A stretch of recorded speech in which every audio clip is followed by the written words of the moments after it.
Prepare to witness your demise. Villains are weird. They always have been weird. They're just unusual operations, but sometimes gold can be risen. So, I have really decided to come back to what I started with in my top 5 series, which was the top 5 best Batman performances. So now I'm going to do top 10 best Batman villains. Keep in mind, there are a lot of Batman villains. Like, an insane amount. So, if your favorite villain is not on this list, I apologize, but, this is kind of an opinion-based thing. Won't really be like that. And if your favorite villain does happen to be on this list, and it's not number 1, please do not kill me. I am trying very hard. And you guys are already, just from the looks of it, know what I'm going to have for number 1, but might as well just see what I have for 2 through 10. So, here I am, the top 10 best Batman villains. At number 10, we have the Mad Hatter. I couldn't find too many clips of him on the internet, kind of scoured through here and there, but the reason he's at number 10 is, A, he's kind of one of those villains you can relate with because he's in the friend zone, and that's why he goes insane. He has a aptitude for Lewis Carroll, and ends up having the brilliant idea to become the persona of the Mad Hatter. Really interesting abilities. He can use mind control, and he has a pretty darn good opening, and this is the only clip I could find on the internet, so please enjoy.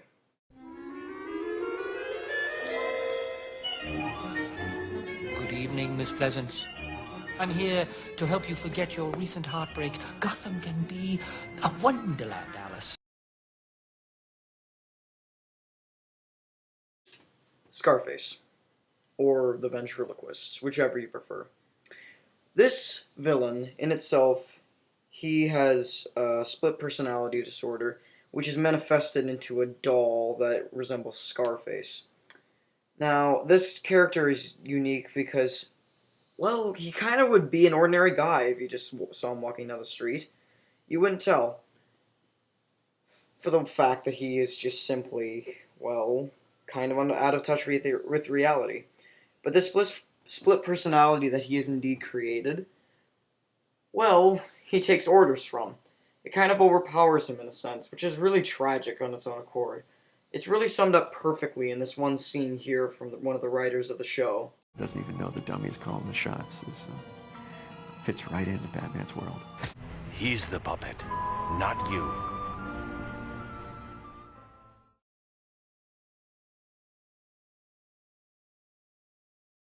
Killer Croc. Now, I was tempted not to put Killer Croc on this list simply because he was just, kind of a bulky villain. Not really having much character. But there was one thing I always admired, was that he was born with this disability, but rather than most people who dwell on the fact that it's there, he improved upon it and made himself a monster, almost creating a Frankensteinish feel, which I really, really enjoy, and some of his lines are just so perfect. I don't need to fight you, Batman. I just need to wait, and then I will feed on your corpse. All in all, he's a great villain, and he's someone you would not mess with.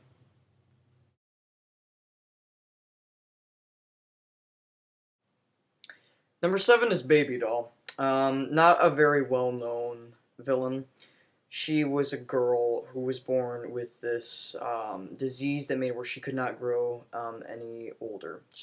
She stopped growing completely at age 6, I think. And she had this TV show. It sounds stupid. It kind of is stupid. But we're talking about the character herself, not the backstory or whatever. Developing like this over and over. She was on this TV show, and so they bought her. Not really bought her, but they put her, the TV executives, got her over with the contract simply because she could not age and the show would last longer. And eventually the show was canceled, and she was out of a job, and people would constantly laugh and make fun of her. And There's some moments where you laugh too. In the TV show, there was a really good episode, which I will show a bit in a second here. And but when you look back, you feel bad and you almost feel angry at yourself for doing so. This is one of those villains that gets your sympathy, and which is almost terrifying that you sympathize with someone who does these monstrous things. And I think that's what makes a really, really good villain.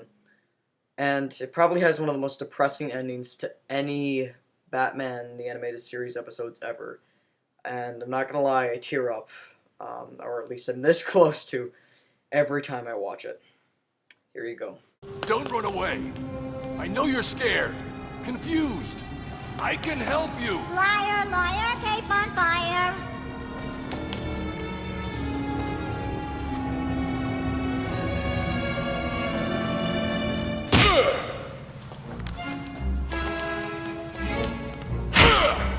Now's we're playing by my rules.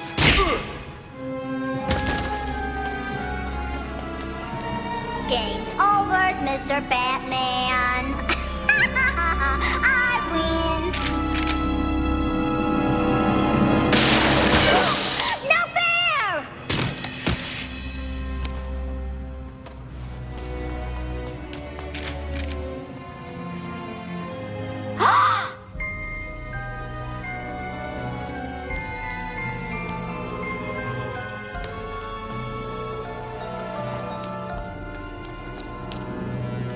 Look. That's me in there. The real me. There I am. But it's not really real, is it? Just made up and pretend like my family and my life and everything else. Why couldn't you just let me make believe?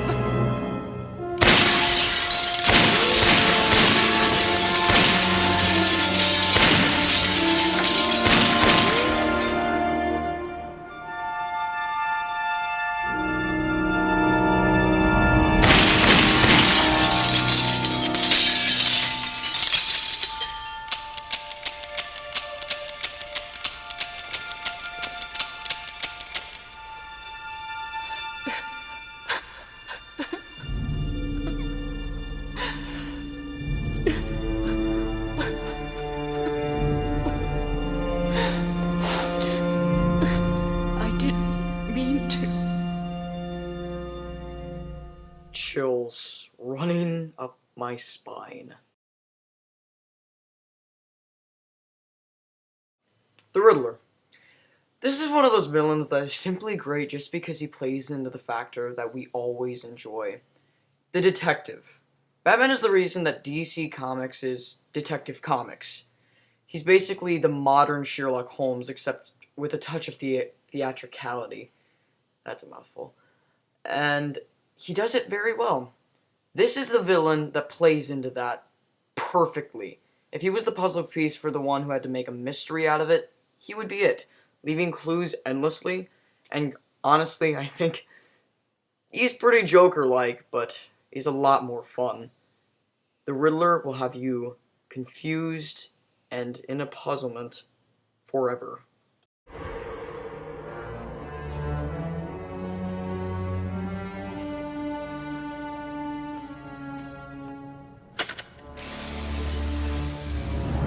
Hello, Batman.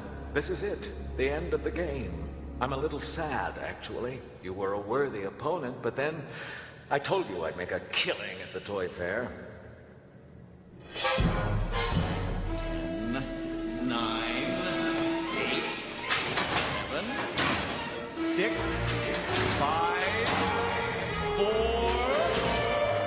3, 2...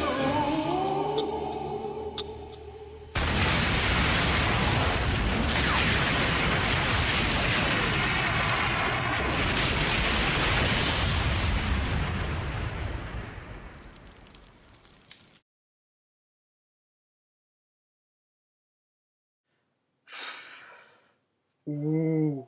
Boo. Number 5 is the Scarecrow. While the Scarecrow's original design from the animated series wasn't all that frightening, they made up for it with the next one. The character was very cerebral. You know, Jonathan Crane was a guy who was experimenting with a fear drug, but there was always something a little bit not too quite scary about him. The Scarecrow should be kind of scary, and no matter what you do with it, a guy with, you know, a jack-o'-lantern face and Scarecrow clothes is not scary. Yeah, I'm not sure how the change came about of the look. That may have come from Bruce. He wanted to go from just making him a scarecrow to almost appearing like a corpse. My God, that is scary. Seriously, look at that thing. But as far as I'm concerned, what makes the Scarecrow so just interesting is all the creative fears that this drug creates. He probably has one of the coolest superpowers that any villain has ever had, ever. And if you're wondering what I'm thinking of, well, the Batman Begins version, I like him. He has probably one really, really good line, though. You want my opinion? You need to lighten up.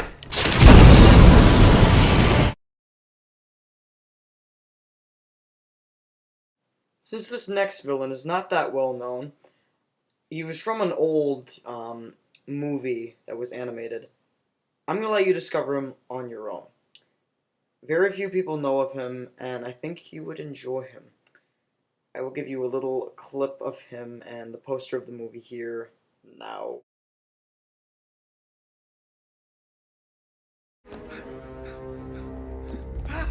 Chucky saw. Batman! How'd you get here?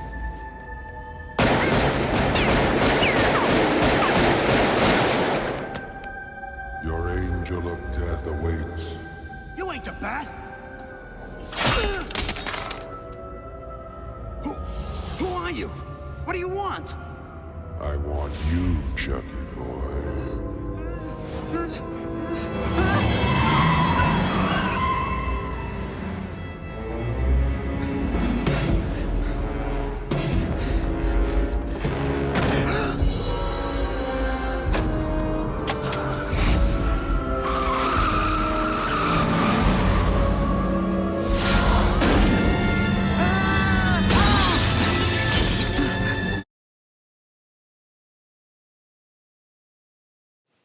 Two-Face. Now there are all kinds of different variations of Two-Face, so I'm going to try and give you my opinion of what the best one is. Personally, it's the animated series version. And this version is where, as a child, Harvey Dent was traumatized. It gave him a split personality disorder, which he had to work through and eventually overcame. But then, when he became older and had to go into politics and he became the district attorney, that's the point where it sprang up again. And this is just when Batman was coming around, just when he was about to marry his fiancée. He visits a therapist, and then he gets involved in a crime that alters his face forever. And it pushes him even further into this madness. His fiancée leaves him, and Batman feels guilt for not saving him. Oh dear God, that's depressing. I think all kinds of variations got it right, but that was the one that just took the cake for just being sad. And you feel such sympathy for him. It's just unbelievable. Granted, you don't feel so much sympathy that you kind of want to work for him. I mean, that would be really, really creepy, and I honestly would feel depressed for my own self. But definitely there is some sadness there that we can all relate to, even if it is just being disfigured. I don't think that actually happens to any of us. But the real deciding point for me on why this is such a good character is Aaron Eckhart. His performance in The Dark Knight was so overshadowed by Heath Ledger's, it just makes me sad. Heath Ledger was an amazing actor. He was perfect as the Joker. But he still did really well as Two-Face too, and that's something that people overlook. Honestly, I'm just going to give you a monologue to tell you just how effective his performance really is. I was trying to fight the mob! You wouldn't dare try to justify yourself if you knew what I'd lost. Have you ever had to talk to the person you love most? Tell them it's gonna be all right when you know it's not? Well, you're about to know what that feels like, Gordon. Then you can look me in the eye and tell me you're sorry. You're not going to hurt my family. No. Just the person you love most.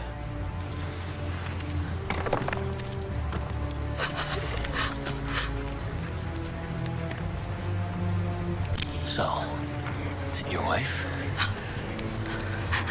Put the gun down, Harvey. Harvey, put down the gun. Please, Harvey. Please. Oh, God damn it, will you stop pointing that gun at my family? No! We have a winner. No, Jim, stop it! Harvey! Don't let Harvey! I'm sorry! For everything! Please don't hurt my son.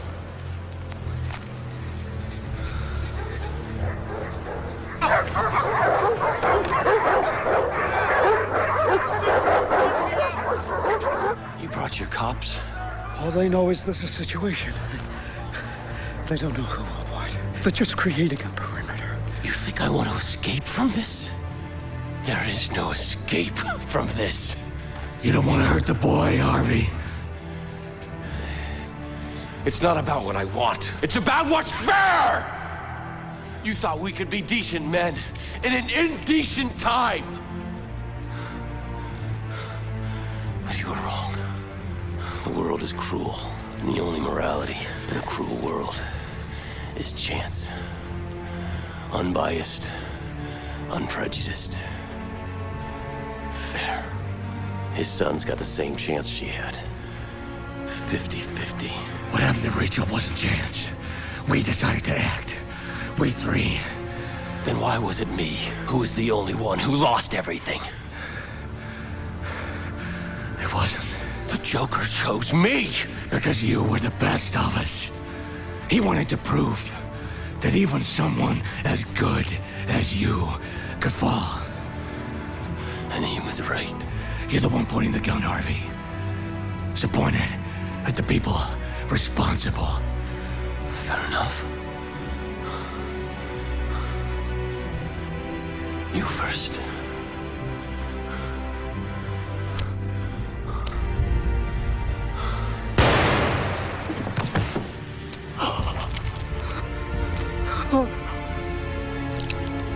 My turn.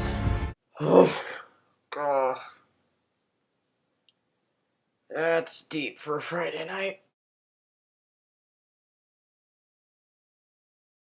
Number 2 is Two-Face. Get it? Because it's 2 in Two-Face. I have humor.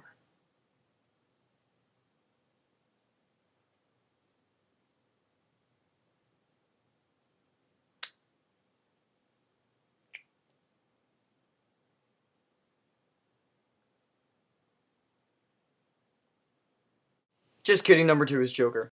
What? Oh! Oh! Blasphemy!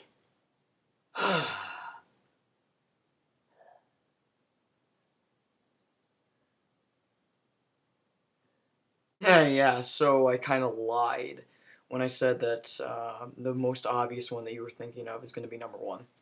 But Joker at number 2 is still pretty good. Yeah, most people would expect him to be number 1. Batman's archenemy is the one he constantly goes at.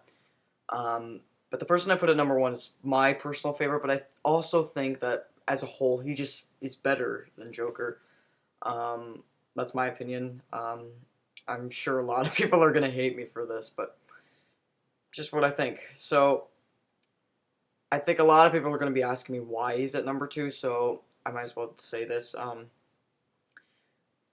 going to be talking about him, why he's good now, and at number 1 I'll be explaining why number 1 is better than, well, Joker. So, please listen to my rambling on a comic book villain that doesn't actually exist in real life. One of the reasons that Joker is just so cool is because he's one of the few villains that has absolutely no backstory at all. It makes him mysterious and really threatening. He's also bat crap crazy, which doesn't help either. And he constantly brings up these things about morality and anarchy, particularly in movies like The Dark Knight, which honestly makes you wonder, what if he's the right one and we're the wrong ones? But in the end, no matter what, you always hate him. He just does such horrible things you can't say, yeah, I'm gonna work for that guy. Which, not a fault, but it's definitely true. That's what you want. You want to be able to have a villain you can love to hate. But also there's another version of him which I feel like I should mention just because it is just as good as the version that people are familiar with now. This one does have a backstory. It's where Joker, in fact, actually had a life. He was a regular person. He was a comedian, actually, ironically. And then he tries to get money for his wife, who's about to get pregnant. Not about to get pregnant. She already is pregnant. Long story. Yeah. But just to get some child support for her and help pay the medical bills. So he goes into a crime area, dresses up as the Red Hood, which was famous for preceding the Joker, and then finds out that his wife died on the same day he entered into crime. So there's really no point in doing it. But he still has to.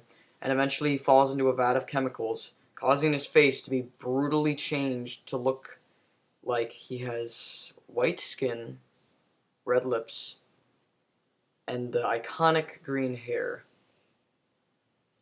That makes him a tragedy. Not necessarily like a Shakespearean tragedy, but nonetheless a tragedy. This is why I love Joker. Just because of how sad he can be, how unbelievably hilarious or just weird he can be, or just downright creepy and terrifying he could be. Heath Ledger's performance was unbelievable. I still am frightened of him. So, I'm going to give you a little clip from The Dark Knight, showing the obviously beautiful, horrible shaky cam scene.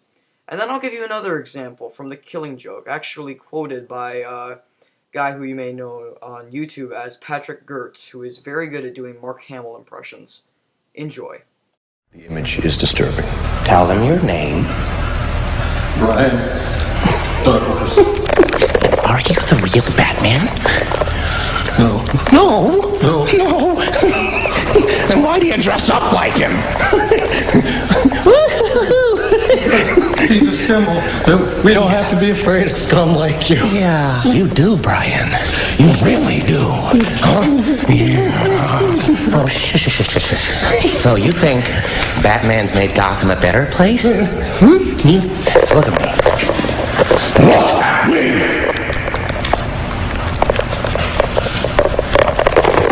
You see, this is how crazy Batman's made Gotham. You want order in Gotham. Batman must take off his mask and turn himself in. Oh, and every day he doesn't, people will die. Starting tonight.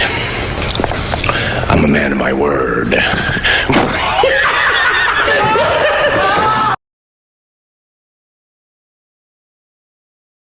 So, I see you received the free ticket I sent you. I'm glad. I did so want you to be here. You see, it doesn't matter if you catch me and send me back to the asylum. Gordon's been driven mad. I've proved my point. I've demonstrated that there's no difference between me and everyone else.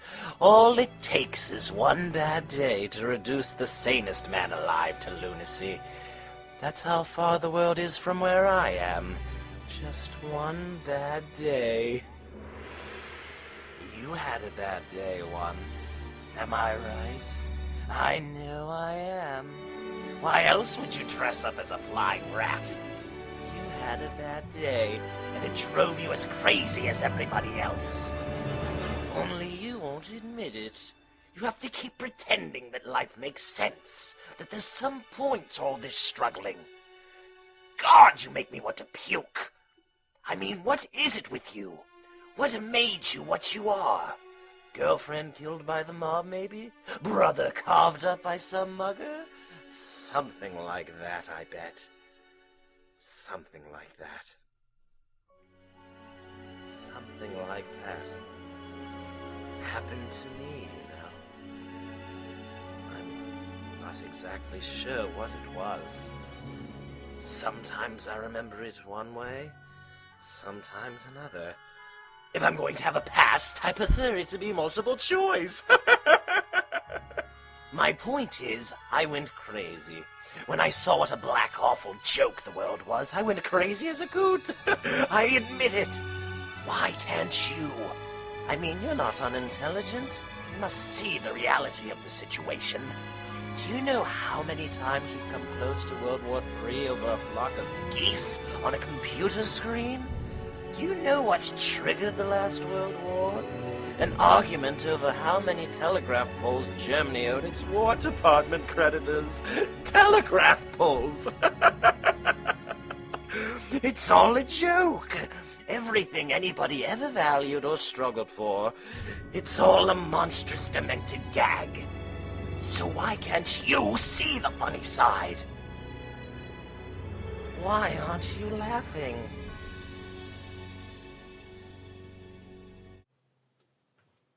Oh yeah, I just remembered. He also had a really, really cool laugh.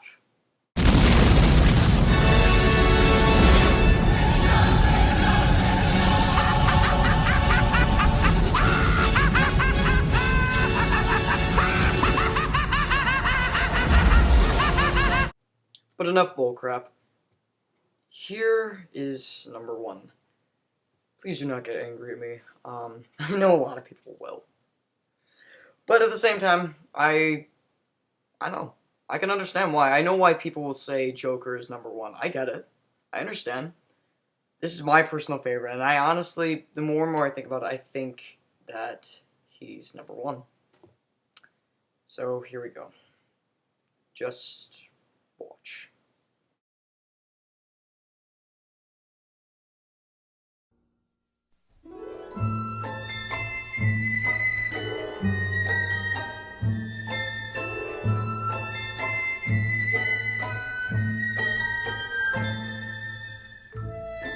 This is how I'll always remember you.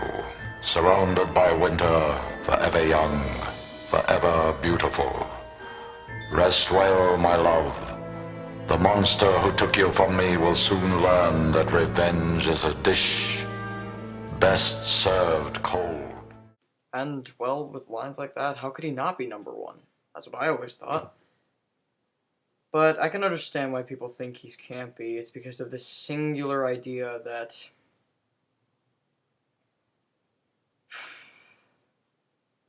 this Let's kick some ice is what Mr. Freeze is. But he's not. In many previous incarnations, Mr. Freeze was just the guy with the ray gun that could turn things to ice.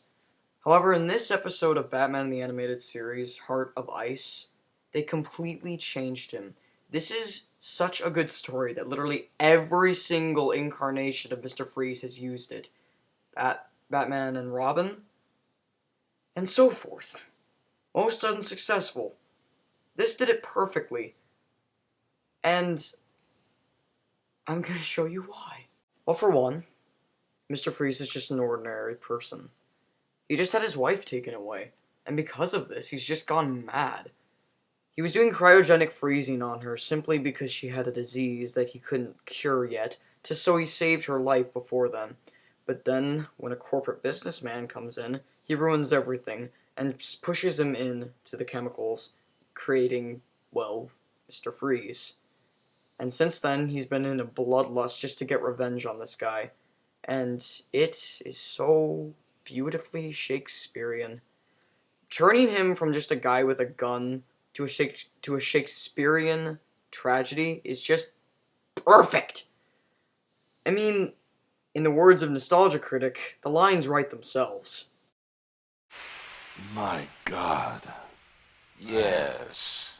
It would move me to tears if I still had tears to shed. I mean, you end up feeling so bad for him that, honestly, I'd work for him. I mean, yeah, he doesn't necessarily treat his employees with any respect or dignity at all, but the empathy that Mr. Freeze makes me feel is unlike any other villain in any medium ever. Careful. Now he's paid the price for his incompetence. But he's one of us. Then perhaps you'd like to share his fate.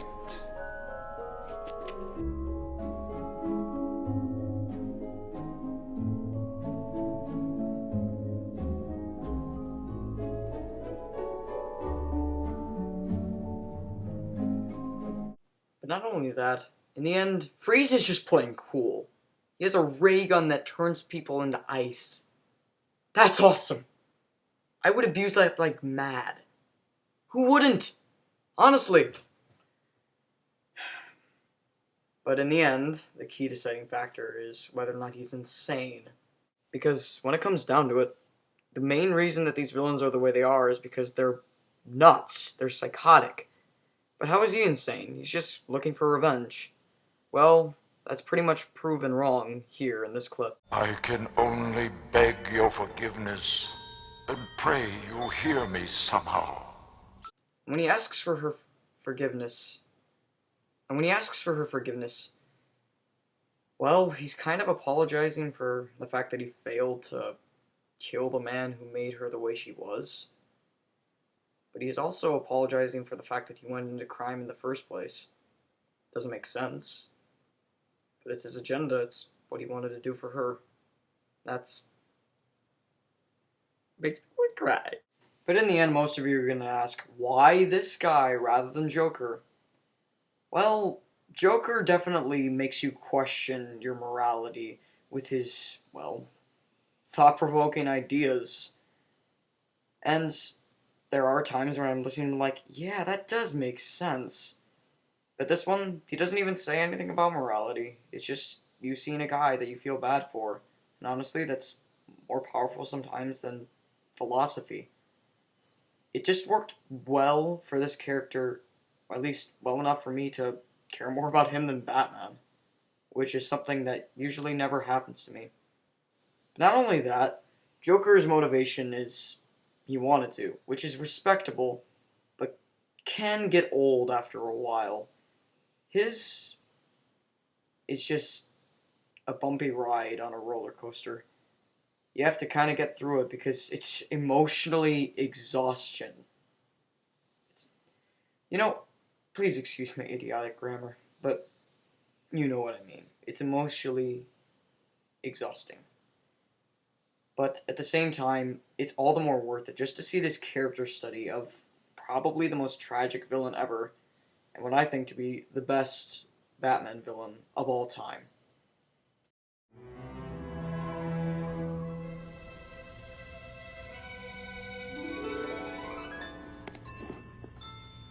I failed you. I wish there were another way for me to say it.